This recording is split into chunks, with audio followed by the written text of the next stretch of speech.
All right, week 16, we got the Broncos versus Chargers on Thursday night. I'm also looking for subscribers, so if you like what you listen to, please subscribe. So let's go ahead and get into it. So uh, the Chargers are favored by 3 points. I'm going to be taking Denver on this, and let's go ahead and get into the numbers. So the model is pretty consistent on this, and I'll walk you through why. So just on top of just the pure winning percentage of 100 games, Denver won 66% of them. That's going to correlate to about a 4 point spread.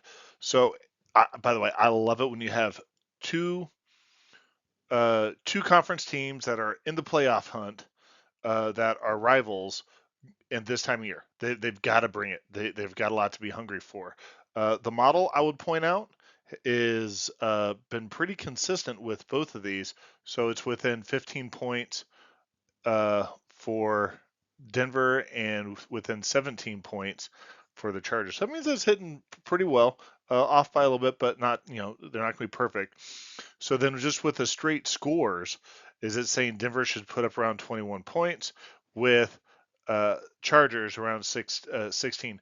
I would be willing to bet it's going to be more towards these higher numbers up here, 30 to 21, something along those lines. But either way you slice it, Bo Nix has been really coming on, playing quite well. And then you've got a very strong Denver defense.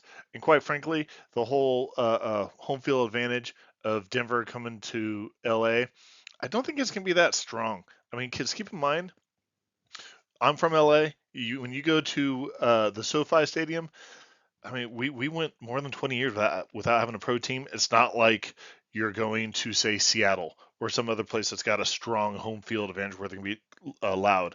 I don't think there's going to be a lot of jet lag. Quite frankly, in Denver, they're playing at more than 5,000 feet. Those guys are in shape. So going to a lower altitude with nice weather, it's going to feel like a vacation for them.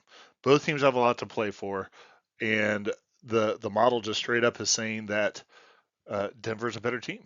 And quite frankly, the eyeball test tells me the same thing, other than Justin Herbert. But the fact that Bo Nix has shown a really dramatic, just a consistent improvement throughout the year, leads you to believe that it's going to be a really good game, worth watching. So when I come up here to the upper left, the big thing that stands out to me is that you've got Denver with a really sound uh, uh, balanced passing and running game. You just don't see that balance over here with the Chargers at all.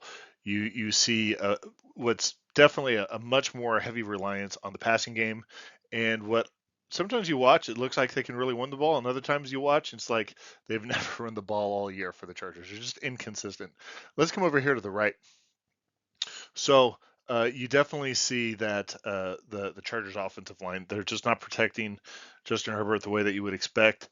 Both teams quarterbacks have a propensity to throw some interceptions.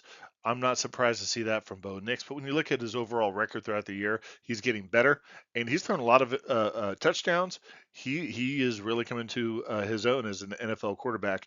Then, as I always point out, when you look at uh, the big plays, that makes a big difference. It moves the ball, it moves the chains, and quite frankly, can be really demoralizing to the other team. So uh, I really I do expect it to be a close game. Both teams have a lot to play for, but at this point in time, it just looks to me as though Denver is a better team, and I would expect them that they're going to win, if not beat that 3 point spread. So anyhow, uh, like I said at the beginning, I'm looking for subscribers.